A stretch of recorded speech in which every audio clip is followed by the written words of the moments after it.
guys, this is Coach Gaglione here. This is another edition of the Powerlifting for the People podcast. And we got another former athlete on the line today who's also working in the field. So we want to kind of give you guys some insight on some people that have kind of gone through our program and are now kind of working with athletes, doing some strength and conditioning. So we got Mike Vannucci here today. How you doing? Hey guys, how you doing? Pleasure to be on. All right, cool. So Mike's kind of a unique case because he was one of not the first, but he was kind of in that first group of athletes that I started working with back at Plainedge High School. So maybe if you can kind of just give me a recap, really quick, just who you are and what you got going on right now, and then I want to maybe kind of take a little trip down memory lane and maybe kind of talk about how we kind of got started together, like back in the old days. Sure thing. So I played high school football, basketball at Plainedge, which is where I met Coach Gaglione. From there, I went to William Paterson University. I played college football there and graduated with a degree in exercise physiology. And from there, I went to play professional football overseas in Italy. During the past 3 years, I've been over in Italy for 6 months and back home. 6 months in Italy, back home, 6 months in Italy, and now I just got back home. From the time that I would say some point during my senior year, I began training with Coach Gaglione. He prepared me for my senior season along with some of the Plainedge football team. And that was the first introduction to actual strength training other than barbell curls and bench press that I ever had. Cool. Yeah, so I definitely want to kind of talk about the early days because obviously, we did a lot of stuff right. We definitely could have done some stuff better. So yeah, Mike was definitely one of the first. He was in kind of that first group of athletes that we kind of started working with. I started just actually as a volunteer strength coach at Plainedge High School. I got to work with the football and the wrestling teams specifically. There was one summer season where I had like kind of full control of the weight room, which was really cool. That might have been kind of around like your senior year probably. Yep. We had a pretty good handle on things. I definitely think, obviously, my knowledge of mechanics and programming has vastly improved since then. But Mike was a tremendous worker, throughout college and stuff. And one of the things I think that maybe I can get some of the numbers correct. We can kind of look on he still got some of the athlete record boards for college. To go in there and look at them. I know specifically the one I can remember. I know he had a 550 deadlift weighing about 180 pounds. So really, really strong pound for pound. He's also had some injuries, which maybe we'll talk about, that he's had to kind of deal with. And how tall are you? 5'9" on a good day. So just for like we're kind of a receiver and kind of like defensive back, not obviously doesn't have the gift of height, but what he did make up for it was his work ethic, and he was able to play at a very high level. You were college captain, right? 3 year, yeah. 3 year captain, which is, I don't care what division, that's a great achievement, and playing at a professional level, whether it be overseas or not, still a really great accomplishment. So going through like the training from high school to college, you put a lot of time and effort into it. What were some things that you kind of took away as an athlete that kind of really helped you? What were some of the biggest takeaways that you kind of got from strength training, and how did that help you on the field? For sure, the first thing was just like coordination of moving my body. So being able to execute lifts proficiently from a mechanics standpoint, that motor control kind of transferred over to the field immediately, just because I had never had real lifting training before. So that was an immediate impact. And then similar to how I tell some of my younger guys is like, when you are new to lifting, if you train hard and train right, you're going to reap the benefits immediately. Yeah, so really I was fortunate to have Coach Gaglione to kind of push me down the right path, because you can go down the wrong path pretty easily and it can lead to injury if you don't do it properly. But I was pushed down the right path, and I was able to reap the benefits pretty damn quickly here at Gaglione Strength and in the Plainedge weight room. Yeah, and one of the things specifically, besides the strength gains, I know like you had a lot of kind of mobility problems and injuries. I remember we kind of joked, but I know like as a receiver, not being able to put your arms overhead is probably not like the greatest thing. But like over time, worked a lot on his mobility and strength, and everything kind of improved on and off the field. I know that I could remember some plays that you made. You could probably go on the YouTube and find some of the highlight reels, but single-handedly kind of helped win some games for the team, which was really cool, and that always makes me proud to kind of see that. Just really kind of taking control. So as you kind of move from like athlete to coach, I know you also had some experiences going to DeFranco's training, training with Mike Widango. What are some other kind of, I think you learned a lot more about like the speed, agility, kind of plyometric training, because I know like I've learned a lot from them as well. Can you talk about some of the other stuff that you did? Like, so once, there's a point in time, maybe this is a longer conversation, like there's gonna be a point in time where like you're probably strong enough. Yes. And then you're gonna have to kind of work on more of the sport qualities, the speed qualities. So can you maybe speak to that a little bit and some of the things that you learned at Franco's? Having trained with you for so long, I was the strongest receiver on my team as an incoming freshman. Yeah. So when I had come home after my freshman year, we kind of changed our program, you and I, and made it a lot more mobility based and kind of lowered the volume a little bit and just had me moving a little bit better. And then I met Mike as well, and that summer is when I started doing mornings in New Jersey and coming home and lifting with you. I would do the speed work with Mike and the lifting with you, and Mike blew my mind open because his approach is completely different. Not saying one is right, one is wrong, but he kind of, so I had the strength background with you, and then I had the movement speed background with him, and the combination of the two was just, I felt like I had the best training anybody could get.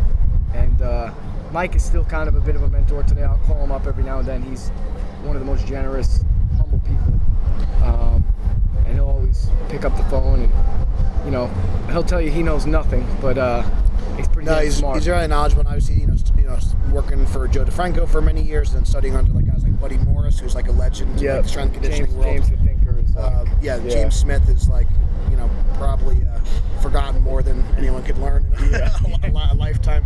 So yeah, these are definitely guys. If you're looking to train with athletes, these are also other guys to like look up. So I guess one of the points that I want to make, and one of the reasons why I wanted to talk about like your deadlift and stuff is like most people that are coming in when you're working with athletes, they're not going to come in with a triple body weight deadlift or a 2.5 times body weight deadlift. So there's going to be a point where to get the most bang for your buck is obviously you want to get your athlete strong first, and then at that point there's going to be a point where like getting like for Mike to go to 550 to 600, the amount of training resources that would take probably wouldn't make sense. Absolutely. So like you were at that point, it's like okay, even if you could just maintain like a 500 deadlift, you're probably strong enough, and then it's like we got to get you faster, we got to improve your vertical, maybe your change of direction, your reaction time, and making sure like we also don't want to risk injury either. And I know like a lot of like the single leg training, the plyometrics and stuff. So what are some of the things that maybe, like the sled marches, what are some things like once the athlete is strong enough, what are some of maybe other things that they can work on? What are some, like how do you kind of organize like the training? Like once you kind of feel like, okay, now we're ready to work on more explosive stuff. I know it's like it's a big overarching thing. The biggest thing to take away is once you're putting too much time into, when you're a field sport athlete or court sport athlete, once you're putting more time in the weight room than you are in skill proficiency, it's too much. So it's when you're doesn't matter what you deadlift on the field at the end of the day. When you're a beginner and you're new to the weightlifting, you don't need to spend as much time to increase your numbers. But there's a point of diminishing returns. If you're beating yourself up, you're with the heavy loads in the gym every day, you can't tell me you're going to go out and perform well during your skill work. And ultimately, that's the main goal. The skill work, meaning if you're a receiver, you're route running. If you're a jumper, your jumps. If you're a soccer player, you're going out and doing ball control or even sprint work, which is technically skill work for field sport athletes. That's the biggest thing I would say is prioritize what you're doing on the field or the court. Prioritize your sprint work, because as a receiver, if there's an off cover defender, every route is a sprint until the break point. So sprint work is skill work. That doesn't mean don't lift at all, but if you have a 500-pound deadlift, I don't know if trying to increase it to 520 is the right answer. Sure. I mean, that's not going to make you a better football player, a better soccer player. If you're a power lifter, sure, like that is what you should be doing. That's your sport. Yeah, it's your sport. But as a field and court sport athlete, what am I doing? Why am I doing it? How much better is what I'm doing going to get me? And I think you really need to sit back and reflect on that. It's cool to say you deadlift this and you bench this, but at what point is enough, and at what point is it hurting your skill work? Yeah, I think that's a good point. So for us, I like to, when I'm working with athletes, and I don't work with as many anymore, but we've kind of said seen some trends over the years, and once you're kind of getting to that 2 times body weight squat, 2 to 2.5 times body weight deadlift, 1.5 times body weight bench, and if you're able to do double digits and chin ups and things like that, it gets to the point where they got a good base, and obviously we're kind of assuming they're moving with good technique and they have good mechanics and things like that. And then you have to kind of look at the sports, so something like football, what are the demands? Is it more sprinting based? Is it kind of more like stop and go or running? Every sport's going to be a little bit different with if they're using more of a aerobic or anaerobic energy system. And like I said, for the sprint work, we talked about it in the podcast before when I think we interviewed Coach Matt Ellis. Talk about dynamic correspondence. So something like a sprint, it's going to have a higher transfer because it's more specific to the competition movement. So obviously sprinting is something you're going to see on the field. There's not going to be a trap bar in the field, and no one cares.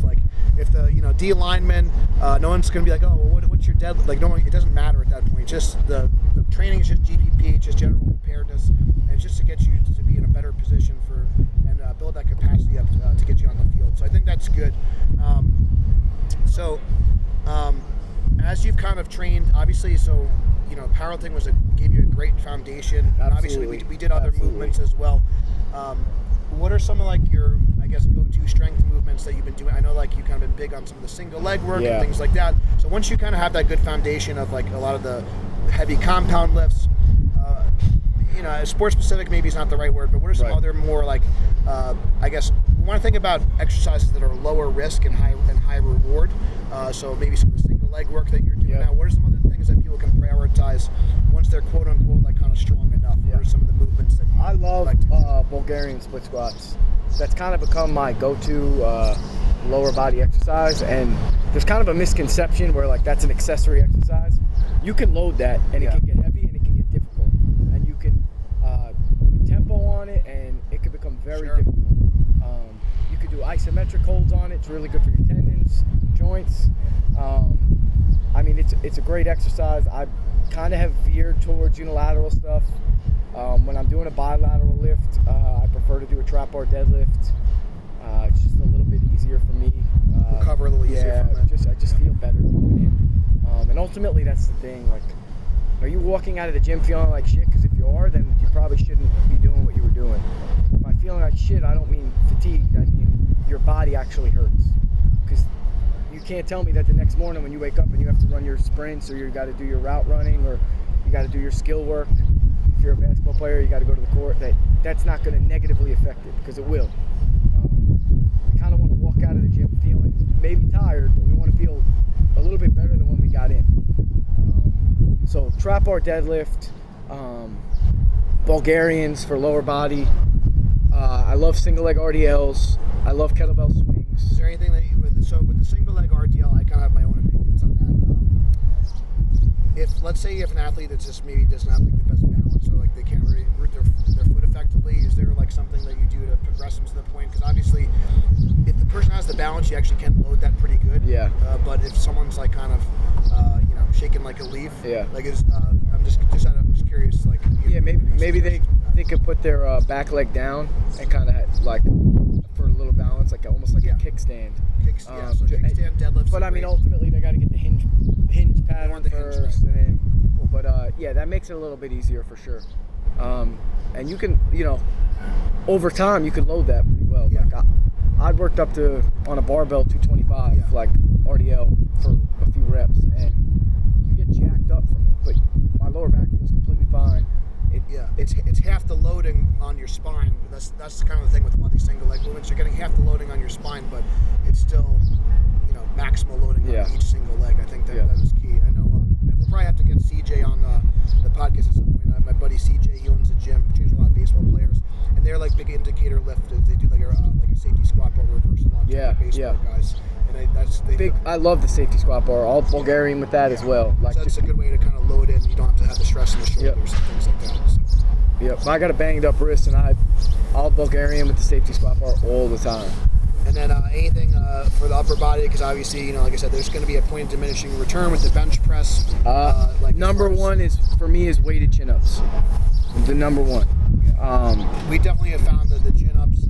I found with our middleweight and lightweight wrestlers that were able to do 20 chin-ups. That was kind of our gold standard for if they were all state or all county and things like that.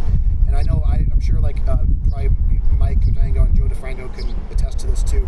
We kind of find chin-ups have a very high correlation Joe D has spoken about that. Yeah. He said out of all the lifts, I don't remember when, it was a couple years ago. Yeah, he said out of all the lifts, if he made like a spreadsheet, the biggest correlation would be from 40 time and chin-ups. Yeah.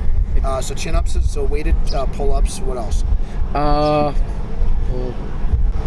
Weighted pull-ups. I like floor pressing. Just a little bit easier on the shoulders and I'm pretty banged up, so floor pressing is great for me. Like I said, weighted chin-ups are huge. You like to load the push-ups? Yeah, chains on the push-ups, bands on the push-ups, push-ups on the rings, all great stuff. I used to love military press, but my body doesn't agree with it as much anymore. But kettlebell overhead press is okay if you want to press overhead. Most people should not press overhead. The overhead becomes a risk-reward thing between the low back and the shoulders, and a lot of people just don't have. Like Mike was definitely one of those guys, whereas like he couldn't really overhead press, especially in the beginning, without like really a huge arch in the back. Yep.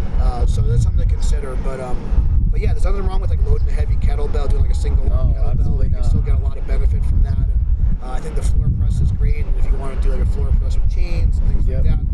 And one thing I think is important too, we talked about the speed qualities and stuff, like, this is where like in a lot of the kind of raw powerlifting community kind of poo-poos a lot of the West Side stuff, but a lot of the bands and chains, the dynamic work, if you're going to do like straight bar stuff, it's a lot easier on the body and you're kind of treating more of that explosion, which I think is really beneficial. So, cool. Yeah, also I'm a big due to hanging around Mike so much, like explosive throws, like med ball throws, talk about risk reward, and you talk about like you're able to recover from it. It's not going to take away from your skill work, your field work. No one really has ever got like hurt like doing like an overhead. No, if you do it properly, like it is explosive.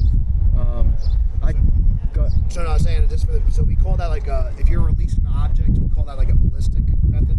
So when you're just kind of having that one all-out effort and releasing. So that was like actually a lot of the things I learned from Joe D. And that's like if you're like a pitcher or any of these like high velocity sports, I mean, be able to produce a lot of force quickly and really release an object, I think is key. Yeah. So it's a great movement. So the medicine ball is like, it's simple, and like I said, a lot of people I know talk about risk reward versus like teaching the Olympic lifts versus like just doing a box jump or a medicine ball throw. It's so much easier to teach, and you get all the benefits. The jumps are big too. So like keep talking about Mike, but like he had progressions are great. Yeah, one of the biggest thing with Mike is like I had an intern there 2016, and he's like, read this or don't show up, and it was Charlie Francis Training Systems, which is an unbelievable book. A lot of the books you gotta like.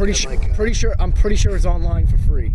Maybe, the PDF. I know some of the old Charlie Francis stuff you gotta like get like on the black market. Yeah, somewhere, but and then Cal Dietz triphasic. Yeah, and that really like all the eccentric and isometric work. And it's kind of shitty because I didn't know any of that stuff after graduating in college. Like I learned more. So we talk about with the certifications and stuff. I think that's a great point. You always got to be learning. You always have to have the white belt mentality. Even if you have like a master's or a bachelor's in exercise science, it's an entry level stuff. It's the basics. But yeah, like you said, a lot of this stuff is like learning from people that are actually quote unquote in the trenches. And someone like Kale, I think we use a lot of this stuff. I'm sure you probably didn't know you were doing it, but a lot of when you were doing a Paul squat or an Anderson squat, this is a concentric only movement. This is at the time I had no idea. But that's like why we're doing it. So a lot of people. So I think Kale was one of the first people to really like kind of categorize, like kind of having different phases of training where we work on different contractions, the concentric, the eccentric, and isometric contraction. And I think all that stuff is great for athletes and also to stay healthy too, because you're not overusing. You're not doing the same kind of movement all the time. Switching up the tempo, switching up the emphasis of the movement. I think is great. So definitely triphasic training is a great read. I think for any coach. Absolutely, for sure. Absolutely. Yeah, and like I think to your point too, like when you add the isometric isometrics. So when we talk about an isometric, that might be like adding a pause in the bottom, for example, or an eccentric, which is like a slow lowering phase. You get a great muscular stimulus and you don't have to load it up as much, which is nice. So you can still get a great bang for your buck. We kind of call that a quote unquote like underloading training, where it kind of forces you to use a lighter weight, but you still get this great muscular stimulus. So that's great for powerlifters too, because a lot of powerlifters think they got to only do the competition movement, but if you do like a high bar squat with a slow eccentric or like a 5 count on the way down, you don't need to use a lot of weight for like something like that, or if you're doing like an accessory movement. So that's all great stuff. So I want to kind of move along. So now you're coaching athletes. What are some things that you, I guess, some advice for people that are looking to coach athletes? Maybe some things that you've learned or some methods that you've kind of come up over the years as far as when it comes to teaching the kids and making sure they're moving properly and getting the most.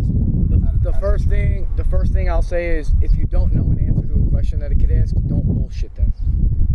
Kids are smart now, and like if they're paying you for a service, they have the right to ask questions. So if you don't know, you say, I'll get back to you, or let me talk to so and so, or well, that's the first thing I'll say. The second thing is to keep them healthy. An athlete is useless if they're banged up. Do no harm, absolutely. Things happen, and you can't control what they do the night before. Even with smart training and like, sometimes they don't tell you the whole story of their nutrition or their sleep. But yeah, I think especially in athletes, and like I said, I've made these mistakes too, because you want to get the most out of them. But yeah, especially when it comes to athletes, there's really no reason they should ever get hurt in the weight room. I mean, because there's so much, random stuff that happens on the field that you can't account for. So it's really our job to make sure our athletes are as safe as possible. And if something happens on game day, that's like when, not that you want it to happen, but definitely if it's a practice or like just a strength session, let's keep our athletes safe. So I think that's big. Yeah, those are the two big ones for that.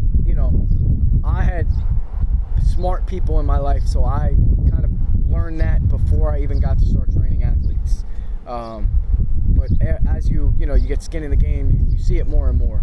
And then the other thing is, don't be a drill sergeant. If you're doing speed work, like, it's full recovery. Like, make everything you do have a reason. Don't just have a purpose. Yeah, don't just run kids into the ground. This is a whole other can of worms. We probably don't have time to talk about it. But I think it's probably the biggest mistakes that I've seen, and something that I actually kind of get pissed off about a lot too. We talk about like a lot of these quote unquote speed agility places. It's really glorified conditioning, and then it's kind of defeats the whole purpose of the off-season training. So like when you're like preseason, obviously like you should be working on strength and power and all this stuff. There's like no reason to do conditioning in like August for a football team. Like they're in the best shape of their life in September, and then they're not in shape when it actually counts. It's like completely backwards. So to Mike's point, if we're trying to work on speed, or if we're trying to work on strength, like you need to have the appropriate rest and recovery for that. So same thing, just like a power lifter wouldn't do all those 3 attempts in a row. Like he's going to wait 5 or 10 minutes in between sets because you want your nervous system to recover. And a sprint is no different. No, a lot of times it's a lot of standing around. Olympic, and that's the thing. I train filler or whatever. You give them a hip flexor stretch or some bullshit to do. The soccer guys I train and girls, they can't fathom. They can't sit still. They can't sit still. They're used to also just like do the circuit, because the circuit is like gets them tired. They feel like they got to work out. But so I got parents that come to me. My son, my daughter needs to get faster. Okay, we're gonna do sprint work. We do sprint work, and one of the kids' parents are there, and they're like, "Why are they waiting so long?" Because they're sprinting. Yeah, it's fun. And you go through it. We have the same thing when someone's doing a heavy lift. It's like no, I'm like, you gotta rest like a minute. Like I'll like purposely walk away sometimes just because it's like it's not time yet. Yeah, I mean, it's funny that you say that. Yeah. So, and so part of it's that you gotta educate the parents. And that comes with, you gotta be patient. Yeah. Dealing with parents is a whole different conversation. I have no good information for that. Joking aside, but no, it's true. I think it's important. The education piece is important. I think the other thing is there's a lot of good information out there, but there's also a lot of junk. Yep. So I think the more you can articulate, I think it's even more important for that, because there's so many options now. There's so many bad options too. If you have a good purpose for why you're doing it, you can explain it and articulate it in a simple way. The parents and the athletes are going to buy it. Absolutely. It's one of the reasons why we have this podcast. It's one of the reasons why I've written 3 books, because I'm just trying to educate also not only just our athletes but the general consumer, so people have a better idea. Because there's still a lot of myths and misconceptions out there of what people should be doing, and there's so much, and there's so many things that are taken out of context. People will see a snapshot of whatever the Patriots training, all this stuff, and it's like, who knows if it's even true, and then they think their kids got it's the tough thing. The tough thing is when top level guys are doing really stupid shit. Yeah, and they're good in spite of that sometimes. Yes, that's a hard conversation to have. It's like you don't have this. Odell's doing X and Y on Instagram, so now you got all the 14-year-old kids that want to do that. Well, Odell would be where he is today if he was doing anything. I mean, all he has to do is go out and practice football, and and he would be where he is. He's just a freak. Yeah. I'm not knocking his work ethic. I don't know his work ethic, but some guys are just genetically advanced. When it comes to athletics, genetics are going to be the most important factor. And you can obviously, there's going to be a point of where no matter how hard you work, and that's kind of the unfortunate truth. But obviously, you don't necessarily want to tell a kid that, but it is kind of the reality. If you don't have the right parents, you're only going to go so far. But we always talk about it's the tattoo on my arm. It's not the hand you're dealt, it's how you play your cards. So whatever hand you start with, you want to try to take it as far as you can. And I think that's where the smart training kind of comes into play. And you could really, Mike's a great example. If you, on paper, he's not getting drafted anywhere just because of his height, which kind of sucks. But he was able to get strong and fast, and he was able to be a good, have good strategy and skill, and that allowed him to really probably achieve the highest level he could. And I'm definitely proud of him for that. I'm sure that, like I said, probably, I remember when he was a little kid and he broke his arm and he hurt his wrist, and probably no one thought he was going to be a 3-year college captain and a professional football player. So it's not to say that you can't achieve a high level, but some people just have a higher starting point. I think. Yes, that's well put. Some guys start at if we're running a 100-meter dash. Some guys start at the 60, some guys start at the 10. It's doable. I'm not going to say it's not doable. Anybody, guys have done it.